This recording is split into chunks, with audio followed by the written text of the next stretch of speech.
someone might make an emotional case from them to you based on their confusions and delusions, because ultimately, however someone tries to like attack you, provoke you, or throw any type of just, you know, shit on you, be it whatever the shit, ultimately it's like why they're doing it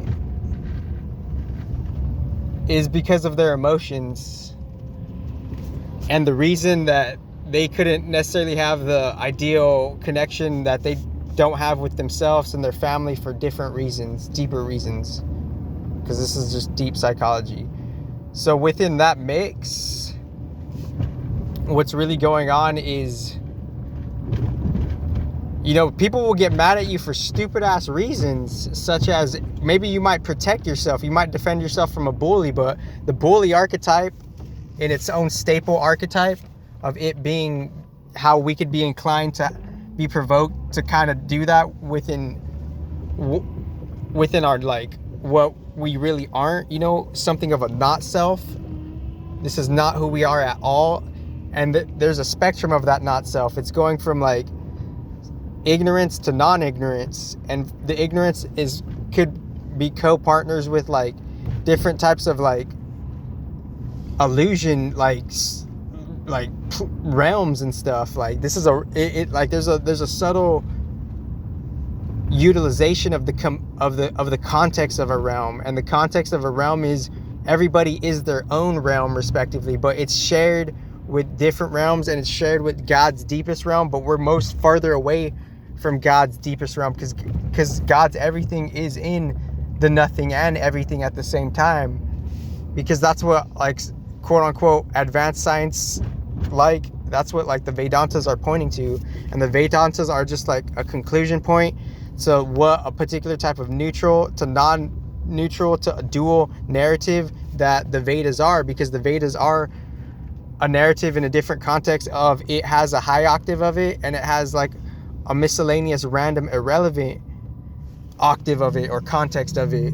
Because when we hear Vedas, that's just the introduction to how that thing is a code. Like the words are like little codes within themselves, and the human is just a metaphysiological hardware to like be like a pretty much a flesh computer to interface with like many different things, such as different like caches of energies.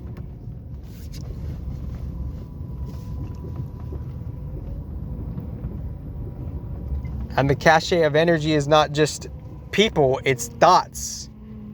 And those thoughts, like, we're not necessarily realizing we could take responsibility of what we're allowing in as far as thoughts, because all of these, like, you know, sketch ass thoughts, that's just like just some like,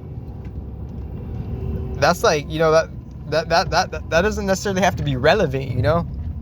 It doesn't have to be relevant, and like, but the people who are making it relevant these days, you know, that's what they're like dealing with on just a casual level, on a casual emotional level. Like that's what you're like dealing with. Like you're associated and you have different levels of conformities, and those conformities are ultimately going to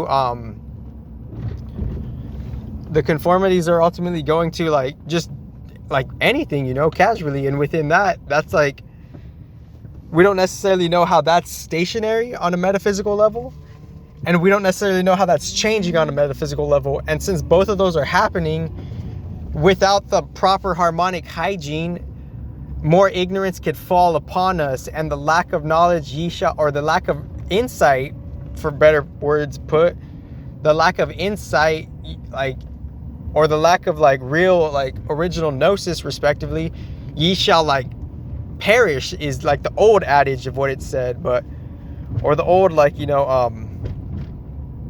the old saying of what that is, of what that really means. You know, what does that really mean? Like lack of knowledge and ye shall perish. That's like, so it's like some things are being taken like seriously, you know, like low key.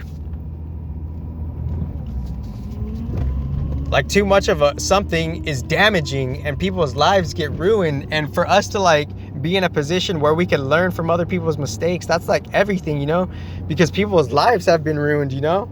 But like God has a new chapter for them every time. Like just because like a hard life and a death doesn't mean the end of your soul. So everybody who's ever died, give them peace, give them thoughts of peace, you know, give them thoughts of comfort, give them thoughts of assurance, mentally, you know, physically accepting it, emotionally dealing with the shadows that don't want to do that, and then seeing like the brighter side, the brighter side of the day, the brighter side of the light, the brighter side of the sun, where the emotional work is a constant practice. The emotional intelligence is a constant practice, particularly just with like just the whole chemical material field as it is, you know, be it, you know, planet, solar system, galaxy, or universe, because there's two different types of universe. There's a metaphysical one, and then there's a meta like non-physical one, respectively. And that non-physical one may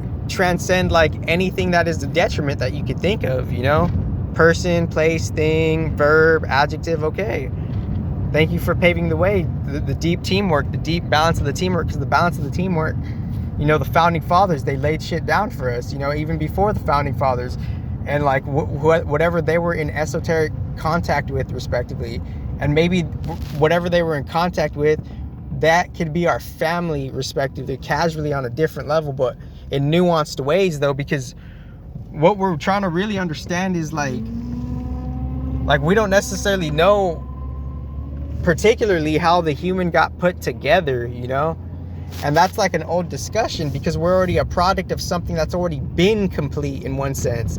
Like the human, like we weren't necessarily always human within this opportunity. This is just the material, societal, surface layer software that's going on. That's the illusion. That's a surface level of Maya itself. What is Maya? There's different contexts, guys. Like I've already said that. Like, and like I don't need to like compete with anybody. I don't need to compare with anybody, because I'm okay with like accepting like a higher alignment, you know? And that higher alignment is like beyond everything.